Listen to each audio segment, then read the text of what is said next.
Al-Jami' As-Saghir 1176. Qala al-muallif rahimahullahu ta'ala wa nafa'ana bihi wa bi'ulumihi fid dharain amin.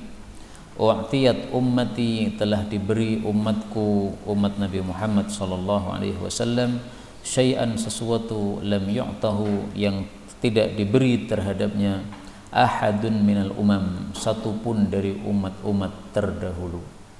Yaitu apa? Ayyaqulu, bahwasanya mereka mengucapkan indal musibah, ketika mendapatkan musibah, inna lillahi wa inna ilaihi raji'un. Tetapi hadis ini derajatnya dhaif. Meskipun dhaif, bisa dikuatkan dengan ayat Al-Quran. Karena Nabi Ya'qub alaihi salatu wassalam, ketika dia mendapatkan musibah, tidak disebutkan dia mengucapkan innalillah, tapi dia mengatakan ya asafa ala Yusuf. Pada surah Yusuf ayat yang ke-84. وَتَوَلَّى عَنْهُمْ وَقَالَ يَا أَسَفَا عَلَى يُوسُفَ وَقَالَ يَا أَسَفَاهْ. Kalau berhenti boleh pakai hak ya. Nah, ini perkataan Nabi Ya'qub alaihissalatu wassalam ketika kehilangan Nabi Yusuf alaihissalatu wassalam, tidak mengucapkan inna lillahi wa inna ilaihi raji'un. Nah, maka menurut para ulama ini ayat menguatkan hadis tersebut, wallahu a'lam bissawab. Nah, maka kita alhamdulillah umat Islam ini, umat Nabi Muhammad sallallahu alaihi wasallam ini dimuliakan oleh Allah dengan ucapan innalillah. Kenapa saya mengatakan dimuliakan oleh Allah dengan ucapan innalillah? Karena ucapan ini begitu kita ucapkan sekali, kita langsung mendapatkan 3 kebaikan. Lihat pada surat Al-Baqarah ayat 156 dan seterusnya. Alladzina idza asabathum musibah qalu inna lillahi wa inna ilaihi raji'un. Apa fadilah yang didapat? Ulaika alaihim salawatun, mendapatkan salawat dari Allah, wa rahmatun, mendapatkan rahmat Allah, wa ulaika humul muhtadun, mendapatkan hidayah dari Allah. Salawat, rahmat, hidayah langsung diberikan saat kita mengucapkan apa? Inna lillahi wa inna ilaihi raji'un. Dan ini ucapan disunahkan baik dalam musibah besar maupun musibah kecil, semuanya sama. 1177. U'tiyat, telah diberi Quraisyun, orang-orang Quraisy, ma lam yu'tan nas, apa-apa yang tidak diberi para manusia itu.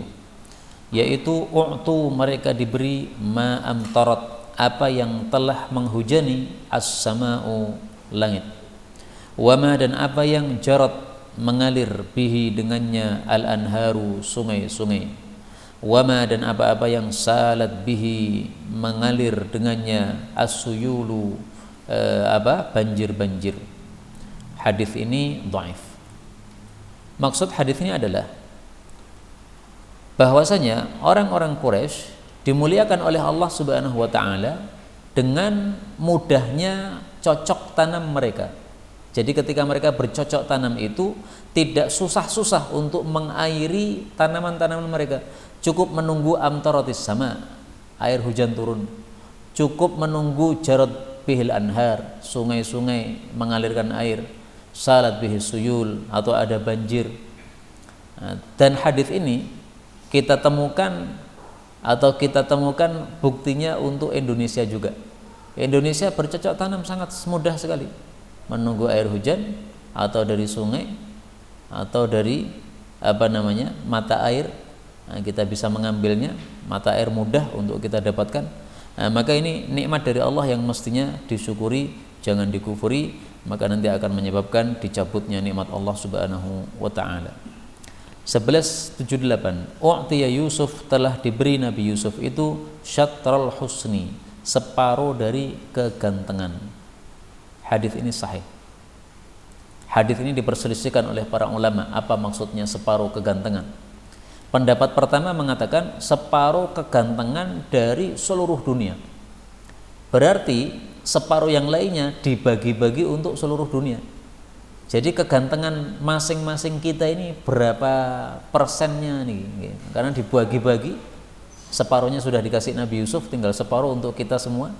Dari zaman Nabi Adam sampai dengan hari kiamat. maka kegantengan kita ya nggak begitu ganteng. Pendapat yang kedua mengatakan yang dimaksud separuh kegantengan adalah separuh kegantengan dari kegantengan Nabi Muhammad Sallallahu Alaihi Wasallam.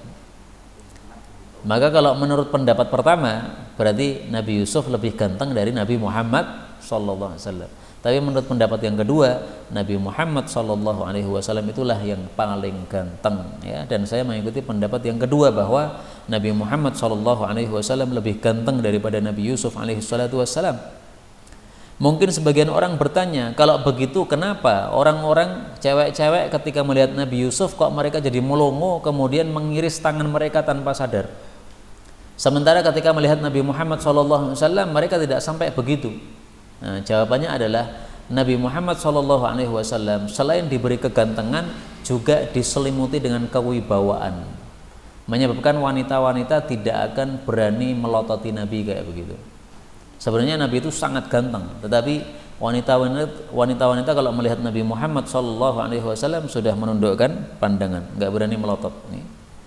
Adapun Nabi Yusuf ini ketika wanita-wanita mengiris jari itu pas belum jadi nabi waktu itu. Begitu Nabi Yusuf sudah jadi nabi, maka sudah tidak ada lagi kasus wanita mengiris jari. Kenapa? Sudah dikasih wibawa oleh Allah Subhanahu wa taala. Wallahu a'lam bissawab. 1179. A'zamul ayyam, hari yang paling agung indallah di hadapan Allah adalah yaumun nahri, hari Idul Adha. An-Nahr artinya penyembelihan. Thumma kemudian yaumul qarri, hari istirahat. Maksudnya adalah tanggal 11 Dzulhijjah. Disebut hari istirahat kenapa? Orang-orang haji sudah selesai ibadah hajinya, maka mereka pada istirahat pada tanggal 11 tersebut. Para ulama mayoritas berpendapat bahwasanya dalam 360 hari dalam satu tahun itu paling afdal adalah hari Arafah, tanggal berapa? 9 Dzulhijjah. Lah terus bagaimana dengan hadis ini? Hadis ini mengatakan hari paling agung itu adalah hari Nahr, yaitu tanggal 10 Dzulhijjah. Mereka mengatakan yang dimaksud a'zam itu maksudnya adalah min a'zam, termasuk dari hari yang paling agung, bukan yang betul-betul paling agung, bukan. Kalau paling agung mutlak dalam satu tahun adalah hari Arafah. Kenapa? Karena hari Arafah itu fadilahnya kalau dikumpulkan banyak sekali.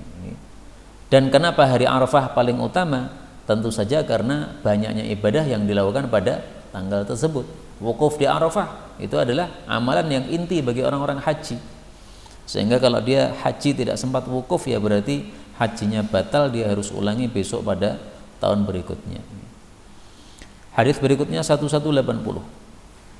A'zamul khataya, paling besarnya dosa itu adalah al-lisanu, lidah, al-kadzubu, yang selalu berdusta. Hadis ini dhaif. Tapi memang dusta itu adalah termasuk apa? Dosa besar. Apalagi selalu dusta. Satu kali dusta aja udah dosa besar, apalagi kadzub. Kadzub itu artinya selalu dusta. 1181. A'zamul iyadah, paling besarnya menjenguk, maksudnya menjenguk orang sakit. Ajron, pahalanya itu adalah akhafuha, yang paling ringannya. Hadis ini dhaif. Hadis ini maksudnya adalah kalau menjenguk orang sakit itu jangan lama-lama. Dan ini meskipun hadisnya dhaif, saya cocok. Kenapa? Orang sakit dijenguk lama-lama tambah susah. Dia pengen istirahat, dia mungkin pengen minta kepada istrinya, kepada anaknya, tapi gara-gara ada yang menjenguk jadi malu untuk meminta, misalnya minta untuk dipijat, minta untuk dikeroi dan sebagainya. Nah, maka menjenguk orang sakit itu intinya apa sih? Intinya mendoakan. Nah, maka begitu sudah mendoakan ya sudah, inti sudah selesai. Sehingga kalau dikira-kira itu dia tidak menghendaki kita berlama-lama, ya kita segera pamit. Kecuali kalau kita tahu bahwa dia menghendaki berlama-lama. Ini teman nggak pernah ketemu sama sekali nih. Nah, pas sakit kemudian menjenguk, nah, dia tampak sangat semangat sekali, pengen supaya kita berlama-lama di situ. Karena apa? Nostalgia, sudah lama nggak ketemu. Nah, kecuali kalau begitu. Itulah yang dimaksud apa? Akhaffuha. Ada tafsiran yang lain. Yang dimaksud akhaffuha menurut pendapat yang kedua adalah maksudnya kaunuha ghibban, yaitu jarang-jarang, tidak setiap hari. Ada orang sakit setiap hari dijenguk, malah susah dia. Ki mesti wong ki tekone ya. Sesuk mesti tekone ya. Belum apa? Kita belum datang aja dia sudah susah. Menyebabkan apa? Tambah sakitnya. Maka menjenguk itu jarang-jarang. 1182. A'dhamu, paling besarnya al-ghululi, korupsi, indallahi, di hadapan Allah, yaumal qiyamah, pada hari kiamat, adalah dhira'un minal ardi, satu hasta dari tanah. Tajiduna, kalian mendapati, ar-rajulaini, dua orang laki-laki dewasa, jaraini fil ardi au fid dari, dua tetangga dalam satu tanah atau dalam rumah. Fayaqtati'u ahaduhuma, lalu salah satu dari keduanya memotong min hadzi sahibihi, dari bagian temannya atau apa? Tetangganya tadi. Dhira'an, satu hasta. Fa idzaqtata'ahu, kalau dia memotong satu hasta tersebut, tuwiqahu, maka dia akan dikalungi apa? Tanah tersebut min sab'i aradina, dari 7 lapis tanah, yaumal qiyamah, pada hari kiamat nanti. Hadis ini didhaifkan oleh Al-Albani. Tetapi kalimat terakhir bahwasanya kalau seseorang itu memotong tanah orang lain, merampas tanah orang lain, akan dikalungi tanah tersebut, itu sahih. Karena kita temukan hadisnya dari yang lain yang sahih. Kita cari yang sahih. Tuwiqahu.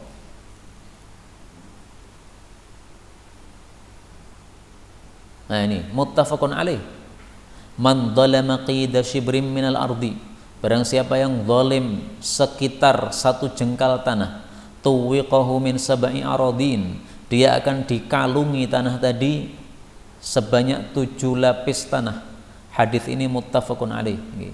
Maka kalimat terakhirnya sahih. Dan kata-kata tuwiqahu, dikalungi, ini ada 2 makna, ada 2 tafsiran. Tafsiran pertama, betul-betul dikalungkan, yaitu ditaruh di atas pundak dia. Namanya kalung itu kan di lehernya. Lah kalau tanah kok bisa dikalungkan di lehernya gimana? Ini masalah gaib, gak usah ditanyakan. Masalah gaib gak ditanyakan. Tunggu aja nanti di akhirat kayak gimana ya. Tanah, 7 lapis tanah dikalungkan pada pundak seseorang. Makna yang kedua, maksudnya adalah dia dibenamkan pada tanah tersebut. Nah, karena dia dibenamkan, otomatis pundaknya berada di tengah-tengah apa? Tanah, seolah-olah dia sedang dikalungi tanah tadi. Wallahu a'lam bishawab. 1183. A'dhamu dzulmi, paling besarnya zalim, adalah dhira'un, satu hasta minal ardi, dari tanah, yantaqisuhul mar'u, yang telah menguranginya seseorang, min haqqi akhi, dari hak saudaranya. Laisat hasatun, tidak ada satupun kerikil, akhadaha, yang dia mengambilnya, illa tuwiqaha, kecuali akan dikalungkan, dia akan dikalungi kerikil tadi, yaumal qiyamah, pada hari kiamat nanti. Hadis ini juga didhaifkan oleh Al-Albani, tapi maknanya sudah sama dengan hadis muttafaqun alaih tadi. 1184. A'dhamun nasi ajran, orang yang paling besar pahalanya, fi sholati, dalam hal salat, yaitu salat jamaah, aba'atuhum, orang yang paling jauh di antara mereka, ilaiha, kepada salat tadi, mamsha, akan berjalannya.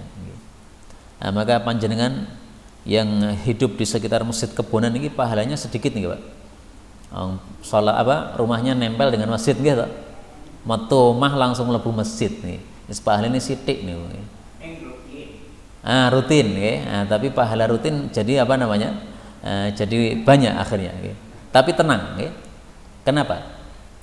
Karena hadis ini sama sekali tidak menyuruh kita untuk kita itu menjauh dari masjid, pindah rumah supaya apa? Jauh dari masjid. Enggak, sama sekali enggak. Karena sebagian sahabat ada yang salah paham. Bani Salamah itu pengen pindah dekat Masjid Nabawi. Maka Nabi mengatakan, diyarakum tuktab atharukum. Kalian tetap di rumah kalian, jauh dari masjid, nggak apa-apa, supaya kalian itu pahalanya tambah. Jadi maksud hadis ini adalah bukan menghasung orang supaya jauh dari masjid, supaya dia itu pahalanya lebih besar, bukan. Tapi menghasung supaya orang yang jauh dari masjid itu tidak usah iri kemudian pengen pindah dekat masjid. Jauh dari masjid diambil manfaatnya saja. Jadi diambil sisi positifnya. Positifnya apa? Pahalanya tambah. Nah, setelah disuruh oleh Nabi tetap di situ, Bani Salimah tidak pindah. Dan para ulama mengatakan ini sekaligus sisi kecerdasan Nabi dari sisi politik. Kenapa? Karena beliau itu pengen menjaga kota Madinah supaya aman. Ini kota Madinah, kalau para sahabat semuanya kumpul di Masjid Nabawi, pinggir-pinggir kosong. Nanti kalau ada musuh menyerang tidak ketahuan. Nah, Bani Salimah yang ada di pinggir-pinggir Madinah, biarkan mereka di sana. Pahala banyak dan juga menjaga keamanan kota Madinah. Masya Allah. Karena itu orang yang sudah dekat masjid rumahnya, ambil sisi positifnya. Positifnya apa? Tidak pernah terlambat. Gini apa betul? Kok malah pertanyaannya betul dijawab? Katanya udah telat nih. Mestinya nggak boleh telat nih. Nah, biasanya itu kadang-kadang gitu nih. Sing cedak masjid malah telat loh. Kok bisa? Karena dia mendengar qomat nih. Dia baru wudhu ketika apa? Mendengar qomat. Nah, itu yang bikin telat. Mestinya orang yang dekat masjid itu yang selalu di shaf pertama, nggak pernah telat, mestinya begitu. Nah, maka hendaklah kita mengambil setiap kondisi itu nilai positifnya, jangan lihat nilai negatifnya, lihat nilai positifnya. Kembali ke sini. Fa'aba'atuhum, lalu yang paling jauh, walladzi yantadhirus shalah, adapun orang yang menunggu salat, hatta yusalliha ma'al imam, sampai dia itu salat bersama imam. A'dhamu ajron, itu lebih besar pahalanya minalladzi yusalliha, daripada orang yang melakukan salat tersebut thumma yanam, kemudian tidur. Nah, maka ini untuk orang-orang yang salat rumahnya dekat masjid, ini semestinya bisa melakukan ini. Begitu adzan terdengar langsung wudu, gitu. Nah, berarti langsung masuk masjid, nunggunya lama karena dia masuk pertama kali. Nah, selama menunggu itu pahala salat dia dapatkan.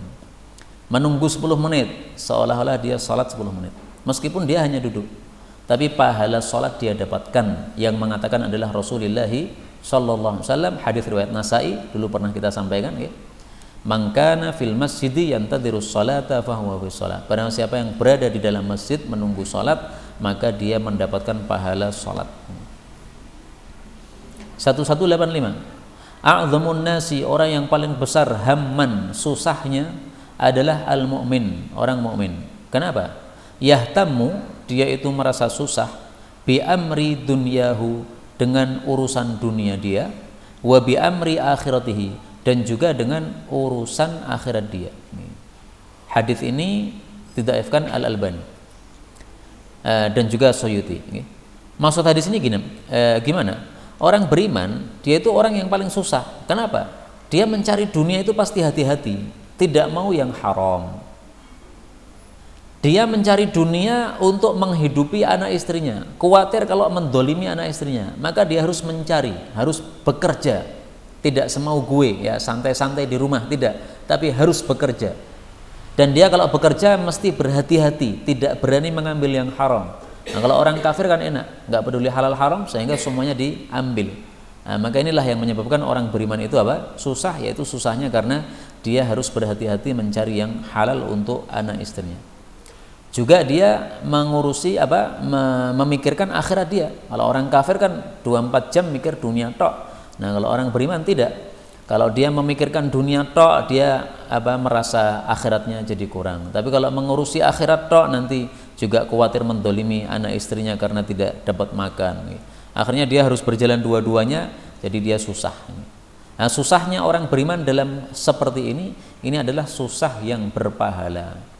Karena Rasulullah SAW sudah memberikan kita satu kaidah, bahwa pahala kamu sesuai dengan lelah yang kamu dapatkan.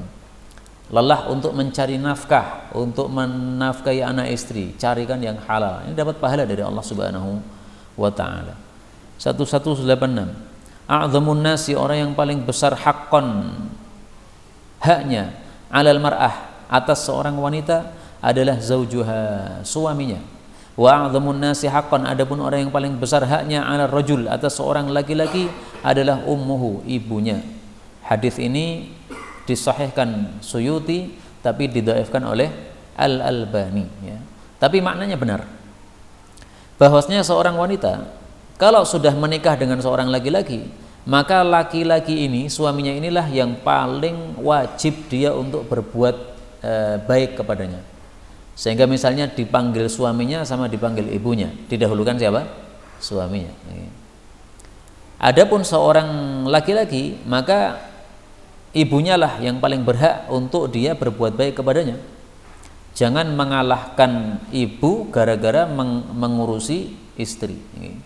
Sama-sama sakit, sama-sama dirawat.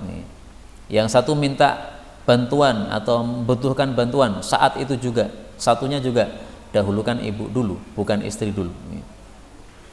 Kapan itu ada yang tanya ya, saya dahulukan kewajiban saya sebagai istri atau saya bantu ibu saya? Nah, maka saya balik tanya, maksudnya contohnya gimana? Contohnya pekerjaan rumah saya di rumah belum selesai, tapi ibu saya membutuhkan bantuan, gimana caranya ini? Nah, kalau pekerjaan rumah belum selesai, caranya gampang sebenarnya ya, kita bilang kepada suami kita, ini ibu minta bantuan, ini sementara pekerjaan rumah saya tunda dulu, nanti saya selesaikan setelah membantu ibu, nggak ada masalah. Sehingga suami juga longgar hatinya, melihat piring masih numpuk kotor ditinggalkan begitu, nah, dia paham, oh ini memang piring belum dicuci karena nanti akan dicuci setelah mengurusi ibu. Jadi suami pun juga hendaklah baik, jangan sampai masalah-masalah sepele begini kemudian dia sangat pelit, dia mengatakan nggak boleh, kamu selesaikan dulu semuanya, kalau sudah selesai baru ibumu. Nah, ini juga suami yang kurang bagus kayak begini. Mestinya dia bisa longgar sebagaimana dia sudah diberi wanita tersebut oleh orang tuanya sebagai istrinya, maka hendaklah dia berbuat baik kepada mertuanya karena sudah berbuat baik kepada dia. 1187 a'dhamun nisa'i, wanita yang paling besar barakatan, berkahnya adalah aisaruhunna, yang paling mudah ma'unatan, akan bebannya. Hadis ini didhaifkan oleh Al-Albani juga. Apa? Oh, mu'natan. Baik, mu'natan atau ma'unah ya. Mu'natan sama juga, yaitu beban. Dalam hadis yang lain, kata-kata mu'nah ini diganti aisaruhunna shadaqan. Yang paling besar wanita berkahnya adalah yang paling ringan maharnya. Tapi kata-kata mu'nah ini lebih umum daripada mahar. Mahar itu termasuk beban. Apakah beban itu hanya mahar? Tidak. Kehidupan sehari-hari itu juga beban. Maka kalau seorang istri yang dia itu mudah dikasih apapun mau, lauh karang oke, lauh kerupuk oke, tempe oke, apalagi lele oke, sate oke, pokoknya apapun oke. Nah, berarti ini aisaruhunna mu'nah, yang paling ringan bebannya. Kalau neko-neko tidak mau makan kecuali ini kecuali itu, nah itu paling sedikit berkahnya. Nah, ini khitab hadis ini khitabnya kepada para wanita. Kalau pengen menjadi wanita yang berkah, jadilah wanita yang sedikit bebannya, tidak banyak meminta atau tidak banyak menuntut. Tapi untuk seorang suami jangan mengandalkan hadis ini untuk mendalili istri. Kowe kudune ngene, enggak begitu. Nah, maka istri itu lafal-lafal hadis yang ditujukan Nabi kepada istri jangan sampai kemudian dijadikan senjata oleh suami untuk menyerang istrinya. Salah kayak begitu. Maka ada satu karya tulis sedikit yang ditulis oleh Ustadz Irwan, judulnya bukan untuk kamu. Maksudnya hadis Nabi ini bukan untuk para suami, ini untuk para istri ini. Suami nggak usah GR pakai hadis ini, nggak usah. Ini untuk para istri aja. Nah, tapi dari sini para suami itu bisa menilai bagaimana wanita itu berkahnya banyak atau sedikit. Ketika dia melamar, ternyata maharnya dia minta sedikit. Nah, di situ berarti panjenengan mendapatkan tanda-tanda berkah pada wanita tadi. Ketika kita lamar ternyata maharnya tingginya selangit. Nah, itu sudah tanda-tanda bahwa berkahnya sedikit. Sehingga mundur boleh. Kenapa mundur? Padahal katamu cantik sekali. Karena dia itu berkahnya sedikit. Berkahnya sedikit tandanya dari mana? Maharnya selangit. Masya Allah, maharnya 1 miliar. Ais mahari 1 miliar berkahnya mesti sidik. Nah, golek liyane malah. Karena menurut saya wanita itu seperti buah-buahan di Warung buah. Kalau kita cari mangga nggak ada apel. Apel nggak ada salak, gitu. Meskipun beda warnanya toh, tapi kan podo-podo buah. Nah, sama juga, beda warnanya podo-podo wanita, sama aja lah. Maka untuk para wanita paling bagus itu kalau minta mahar itu yang aisar, yang ringan. Kemarin ada video tersebar mahar 10.000, nah, cocok nih gue mahar 10.000. Kalih mas kula diguyu, alhamdulillah, dit 10.000 wis entuk wong, masya Allah. 1188. A'dhamu ayatin, paling besarnya ayat fil Quran, di dalam Al-Quran adalah ayatul kursi, ayat kursi. Wa a'dalu ayatin fil Quran, dan ayat yang paling adil dalam Al-Quran, innallaha ya'muru bil adli wal ihsan, Allah memerintahkan keadilan dan berbuat baik, ila akhirih, sampai akhir ayat.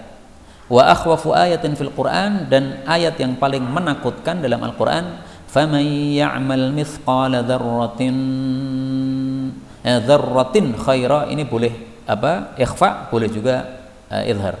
Kalau ikhfa, faman ya'mal mithqala dzarratin khairan yarah wa man ya'mal mithqala dzarratin syarran yarah. Ada dua macam qiraah.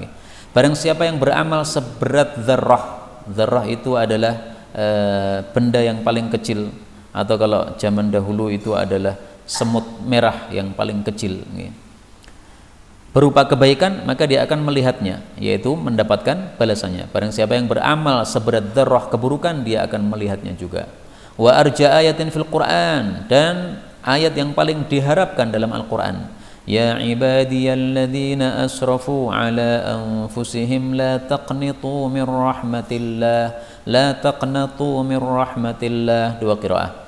Wahai hamba-hambaku yang mereka itu berlebih-lebihan terhadap diri mereka sendiri, maksudnya banyak maksiat, janganlah kalian itu putus asa dari rahmat Allah Subhanahu wa taala. Kenapa? Karena semua dosa itu Allah ampuni kalau kita tobat. Termasuk syirik. Syirik itu kan dosa paling pol itu. Itu kalau tobat Allah ampuni udah. Enggak mungkin Allah tidak mengampuni. Tidak ada dosa yang tidak diampuni oleh Allah, enggak ada. Kalau ada ayat yang mengatakan Allah tidak mengampuni dosa syirik, itu maksudnya kalau orang mati dalam kondisi syirik, itu maksudnya. Bukan berarti kalau orang sudah musyrik tidak mungkin diterima tobat, bukan. Tapi hadis yang panjang ini derajatnya dhaif, ya. Dan hadis yang panjang ini yang masyhur adalah bukan sebagai sabda Nabi SAW, tetapi perkataan sebagian sahabat-sahabat Nabi SAW. Nah, maka hadis-hadis yang dhaif begini, ini kalau kita mau sampaikan karena isinya bagus, kita boleh katakan ini perkataan ulama, nggak apa-apa, karena ulama menyebutnya dalam kitab-kitab mereka, sehingga nggak ada masalah ini. Dan ini isinya benar. Kalimat pertama ini, ayat paling agung dalam Quran, ayat kursi, ini isinya benar ini. Rasulullah pernah bertanya kepada Sayyidina Ubay bin Ka'ab, hai Abul Mungdhir, ayat apa dalam Quran yang kamu hafal yang paling agung? Maka dia tidak menjawab. Maka oleh Nabi disuruh menjawab, ditanya lagi, kamu harus jawab, kamu itu sebenarnya punya ilmu. Maka dia mengatakan ayat kursi, Allahu la ilaha illa huwal hayyul qayyum. Maka oleh Nabi, liyahnikal ilm, mudah-mudahan ilmu itu hanian untuk kamu, ya, maksudnya didoakan bahwa ilmu itu mudah bagi dia. Nah, jadi benar bahwasanya ayat kursi itu adalah ayat yang paling agung. Apa maksudnya paling agung? Para ulama menafsirkan paling agung maksudnya afdol, paling utama.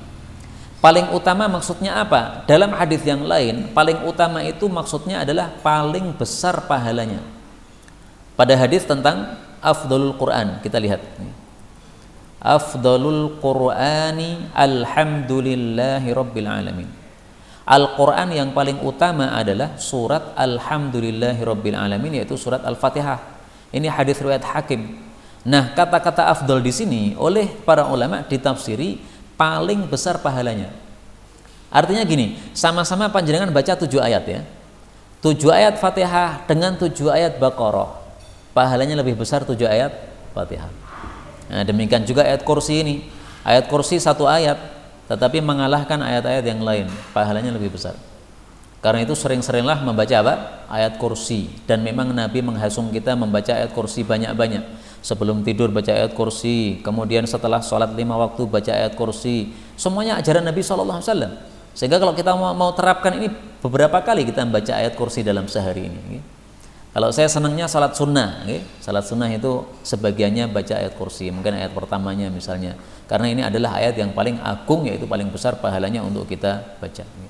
Adapun ayat ini, innallaha ya'muru bil adli wal ihsan, ini Al-Imam Al-Izz Ibnu Abdissalam, beliau mengatakan semua hukum-hukum Islam dalam bab-bab fikih yang beraneka ragam, dari tentang kitab bersuci sampai dengan kitab tentang jihad, itu semuanya kembali kepada satu ayat ini.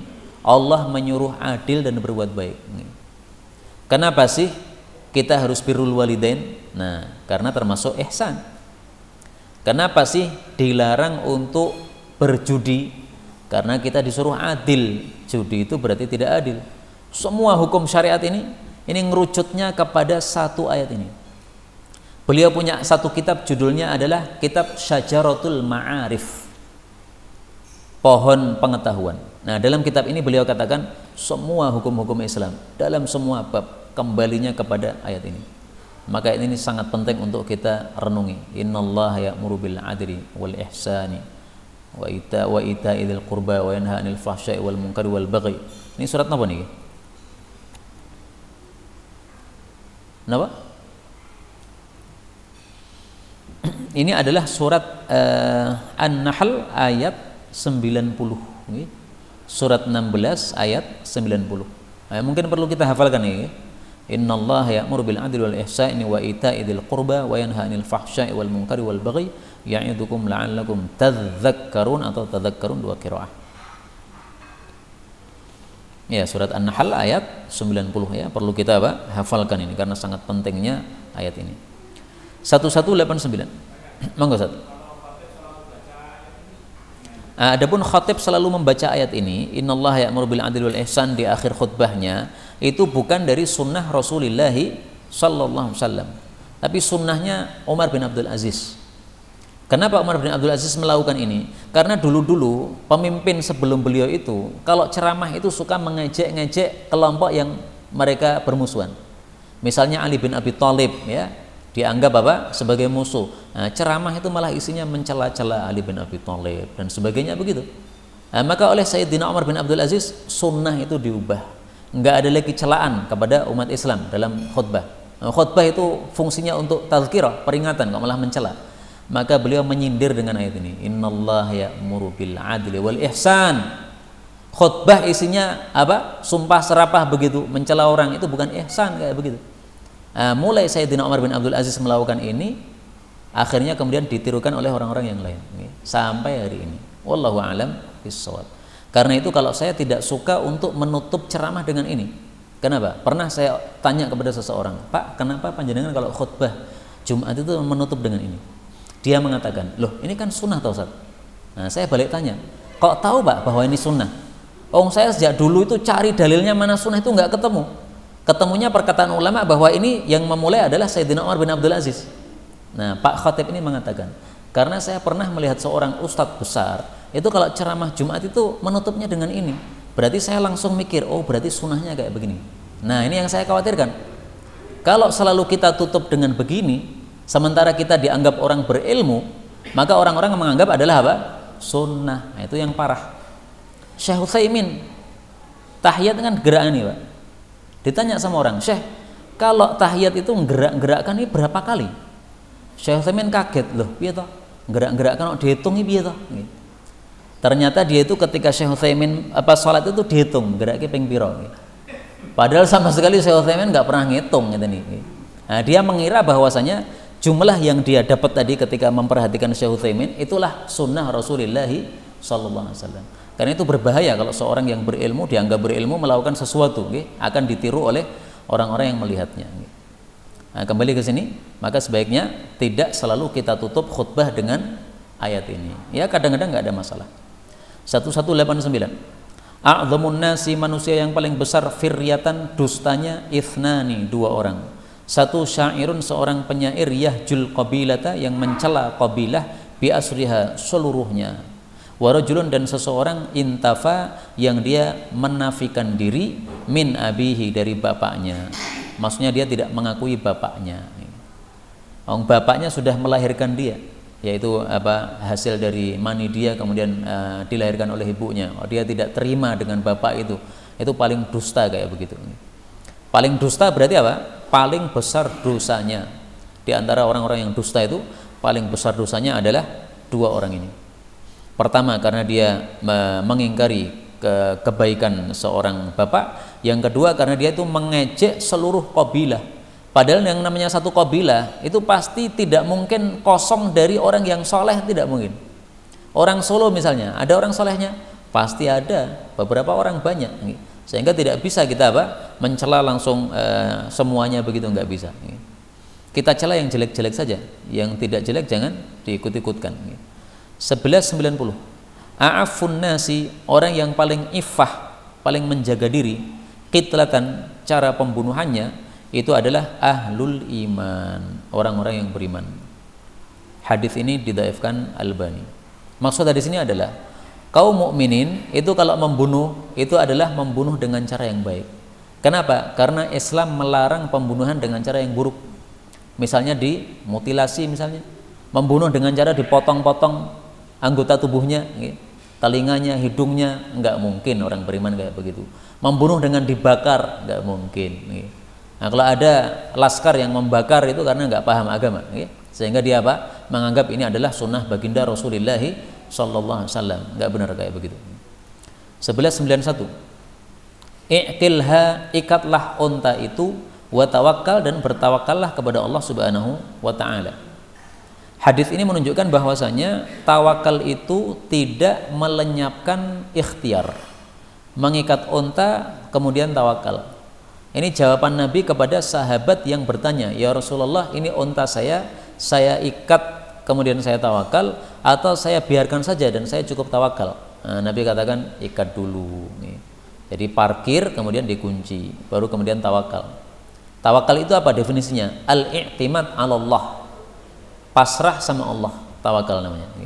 Saya sudah kunci, adapun nanti aman atau tidak terserah Allah Subhanahu wa Ta'ala. Kalau hilang, ya alhamdulillah, berarti Allah sudah kehendaki hilang. Yang penting saya sudah menguncinya. Itu tawakal. 1192. A'lamun nasi, orang yang paling alim. Ini hadisnya sahih ya, yang i'kilha wa tawakkal itu disahihkan oleh Al-Albani. 1192. A'lamun nasi, orang yang paling berilmu adalah may yajma'u, orang yang mengumpulkan ilman nasi, ilmunya para manusia, ila ilmihi, kepada ilmunya sendiri. Wa kullu sahibi ilmin, dan setiap orang yang memiliki ilmu itu pasti ghorthan, itu pasti akan lapar. Maksudnya dia ingin selalu menambah ilmu. Ini hadisnya palsu ya. Tapi hadis ini sesuai fakta. Orang itu kalau sudah menikmati kelezatan ilmu itu pasti pengen nambah. Kenapa? Semakin paham itu semakin enak rasanya, lezat gitu. Karena dengan pemahaman itu dia bisa mengatasi seluruh masalah. Ada masalah gini, oh ternyata ada ilmunya begini untuk menjawab itu. Jadi enak. Sehingga dengan sebab mendapatkan kelezatan ilmu, kelezatan pemahaman, dia ingin menambah lagi.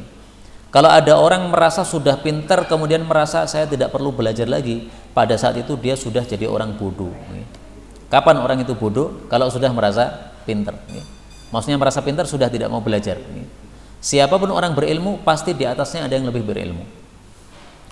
1193. I'lam, ketahuilah, annaka, bahwasanya engkau la tasjudu lillahi sajdatan, tidak akan sujud kepada Allah suatu sujudan, illa rafa'allahu laka biha darajah, kecuali Allah tinggikan dengannya satu derajat, wa hatta anka biha khati'ah, dan Allah gugurkan darimu dengannya satu dosa. Hadis ini menunjukkan fadilahnya sujud, baik itu sujud di dalam salat maupun sujud mustaqillah.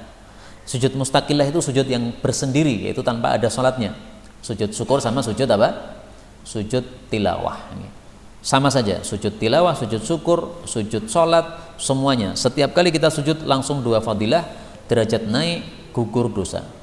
1194. I'lam, ketahuilah, ya Aba Mas'ud, wahai Abu Mas'ud, annallaha, bahwasanya Allah, aqdaru alaika, lebih berkuasa terhadap kamu, minka ala hadzal ghulam, daripada dirimu terhadap si budak ini. Hadis ini riwayat Imam Muslim sahih. Ini ada ceritanya, Abu Mas'ud sahabat Nabi Al-Ansari Al-Badri, dia sedang mencambuk budaknya. Ketika dia angkat cambuknya gini, tiba-tiba dia mendengar suara, "Ketahuilah wahai Abu Mas'ud." Maka kemudian dia berhenti. Kenapa berhenti? Karena ternyata suaranya Rasulullah sallallahu alaihi wasallam. Saking kedernya dia mendengar suara Nabi, cambuknya jatuh. Nah, begitu cambuknya jatuh, berarti marahnya kan sudah reda gitu. Baru Nabi menyampaikan, "Ketahuilah, Allah itu lebih berkuasa terhadap kamu daripada kamu terhadap budakmu. Memang kamu berpuasa terhadap budakmu, tapi ada yang lebih berkuasa, yaitu Allah Subhanahu wa taala." Artinya gini, takutlah kepada Allah. Kalau kamu itu berbuat semau gue terhadap budak, ini Allah bisa berbuat semau gue terhadap kamu. Nah, jadi suruh untuk apa? Membandingkan kondisi dia yang lemah di hadapan Allah dengan kondisi budak tadi yang lemah di hadapan dia. Sama-sama lemah kan? Nah, maka tidak usah apa? Berbuat semau gue begitu. Akhirnya Abu Mas'ud mengatakan, "Ya Rasulullah, budak ini saya merdekakan karena Allah Subhanahu wa taala." Maka Rasulullah mengatakan, "Kalau kamu tidak memerdekakannya, kamu akan terkena api neraka." Kenapa? Sudah memukul secara zalim. Memukul budak itu boleh, tapi tidak boleh zalim. Memukul budak seperti memukul apa? Hewan, ya enggak boleh. Budak itu manusia, bukan hewan. Sehingga memukulnya untuk ta'dib, untuk apa? Pendidikan. 1195. I'lam ya Bilal, ketahuilah wahai Bilal. Di sini bukan Bilal bin Rabah, tapi ini adalah Bilal bin Harith, sahabat Nabi SAW yang lain. Annahu, bahwasanya, man ahya sunnatan, barang siapa yang menghidupkan satu sunnah, min sunnati, dari sunnahku, qad umitat ba'di, yang sudah dimatikan setelahku, kana lahu minal ajri, dia mendapatkan pahala, mithlu man amila biha, semisal orang yang mengamalkannya, min ghairi ayyang qusa min ujurihim syai'a, tanpa mengurangi sedikit pun pahala mereka. Wa man ibtada'a bid'ata dhalalatin, atau bid'atan dhalalatan, barang siapa yang melakukan suatu bid'ah yang sesat, la yardaha Allah wa rasuluhu, yang tidak diridai oleh Allah dan Rasulnya, kana alaihi mithlu athami man amila biha, maka dia menanggung semisal dosa-dosa orang yang mengamalkannya. La yanqusu dzalika min auzarin nasi syai'a, tidaklah mengurangi hal itu dari dosa-dosa manusia sedikit pun. Hadis ini didhaifkan oleh Al-Albani, tetapi maknanya sahih. Karena Rasulullah SAW bersabda, "Man dalla ala khairin falahu mithlu ajri fa'ilihi." Barang siapa yang menunjukkan satu kebaikan, dia mendapatkan pahala semisal orang-orang yang melakukannya. Hadis riwayat Imam Muslim. Termasuk sunnah Nabi yang sudah mati adalah baiat terhadap Imam A'zam sebagai pemimpin untuk seluruh umat Islam di dunia. Ini termasuk sunnah Nabi yang sudah mati. Kita sekarang tidak punya imam a'zam. Mestinya seluruh dunia ini umat Islam dipimpin satu pemimpin. Ini sudah ijma' seluruh para ulama. Kalau ada yang tidak tahu ini berarti karena bodohnya. Kalau ada yang mengingkari seperti ini berarti karena bodohnya. Kalau ada ustadz yang mengatakan tidak wajib untuk dipimpin satu pemimpin, berarti ustadz bodoh yang tidak pernah belajar ijma' atau kesepakatan para ulama. Padahal dalil itu ada 3. Quran dalil, sunnah Nabi dalil, ijma' juga apa? Dalil. Maka kalau orang hanya mempelajari Quran sunnah tok, tidak mau pelajari ijma', bodoh juga dia. Karena apa? Ijma' ini juga jadi dalil yang harus kita ketahui supaya kita tidak menyelisih ijma'. Adapun adanya para ulama yang sebagiannya perkataannya menyelisih ijma', itu karena memang namanya manusia ya, ilmunya belum sempurna, tidak sempurna, sehingga kadang-kadang tidak tahu adanya ijma', sehingga dia menyelisih. Contoh misalnya, ada sebagian ulama berpendapat bahwasanya haji itu wajib setiap 5 tahun sekali. Nah, kenapa dia berpendapat seperti itu? Itu karena dia belum tahu adanya ijma' bahwasanya wajib seumur hidup hanya 1 kali. Ya namanya manusia punya salah, nggak ada masalah ya. Tapi kalau kemudian disampaikan ada ijma' dia masih nekat, nah itulah orang yang bodoh. 1196. I'lamu, ketahuilah, annahu, bahwasanya, laisa minkum, tidak ada di antara kalian, min ahadin, seorang pun, illa, kecuali, malu warithihi, harta ahli warisnya, ahabbu ilaihi, lebih dia sukai, mimmalihi, daripada hartanya sendiri. Maluka, hartamu adalah ma qaddamta, apa yang sudah kamu dahulukan, maksudnya sudah kamu gunakan, kamu sedekahkan atau kamu pakai. Wa malu warithika, adapun harta ahli warismu adalah ma akharta, apa yang kamu akhirkan, maksudnya yang kamu tinggalkan setelah kematian kamu. Hadis ini derajatnya sahih, belum tertulis ya, ditulis sendiri.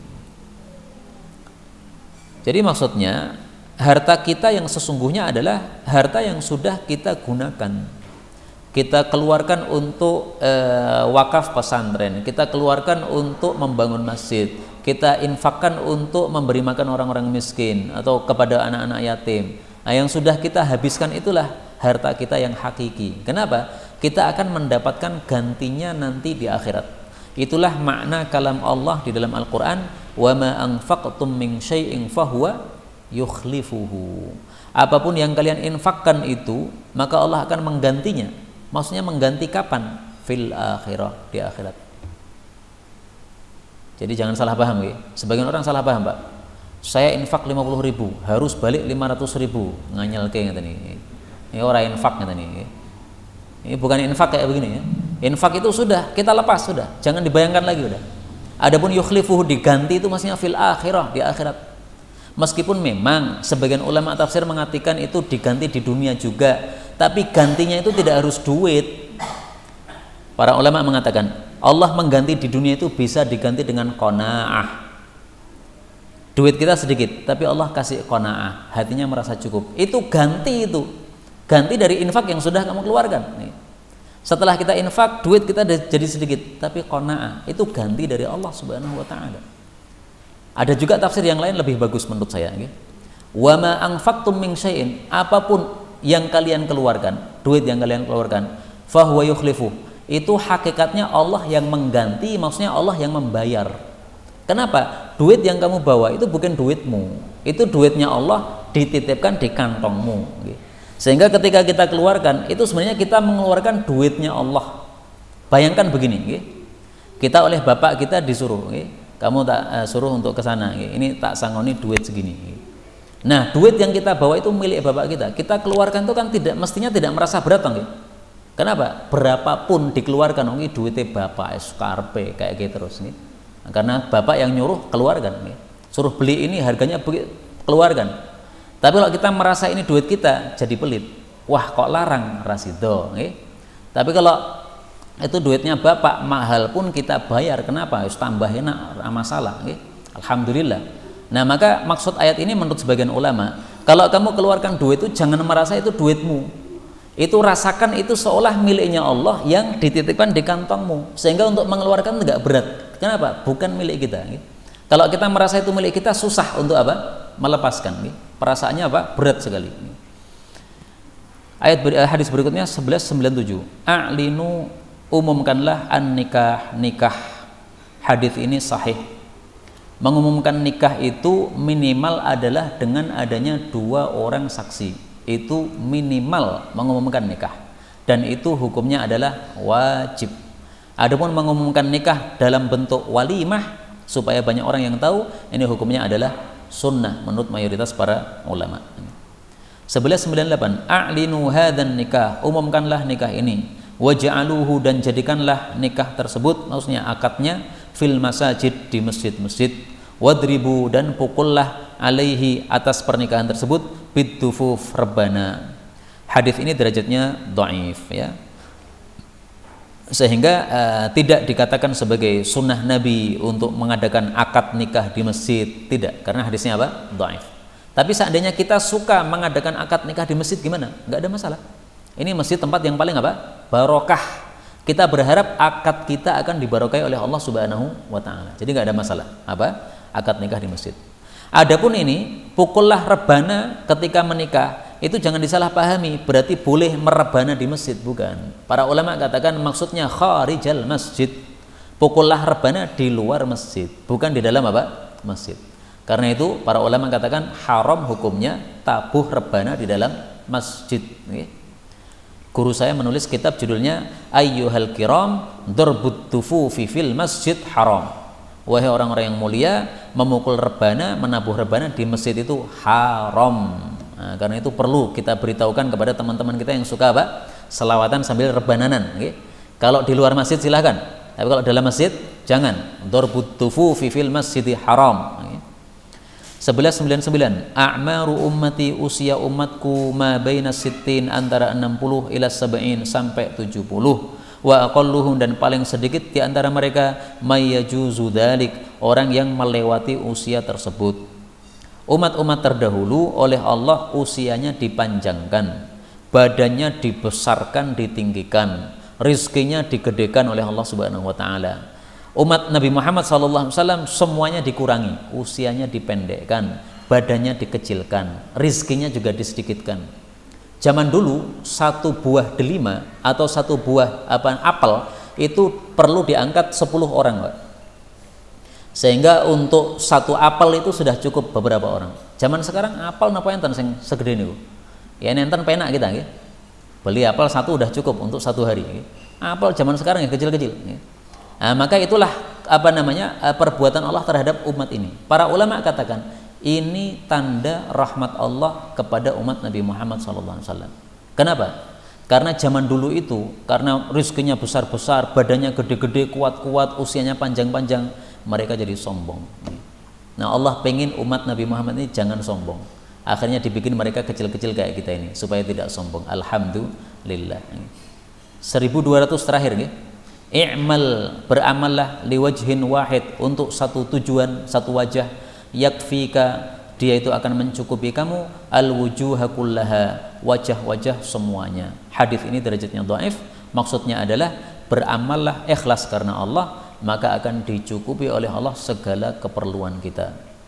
Liwajhin wahid maksudnya apa? Ikhlas, yakfikal wujuha kullaha maksudnya semua keperluan kita akan dibereskan oleh Allah Subhanahu wa taala. Inilah yang dapat kita pelajari malam hari ini, benarnya dari Allah. Kalau ada salahnya, fa astaghfirullahal azim li wa lakum.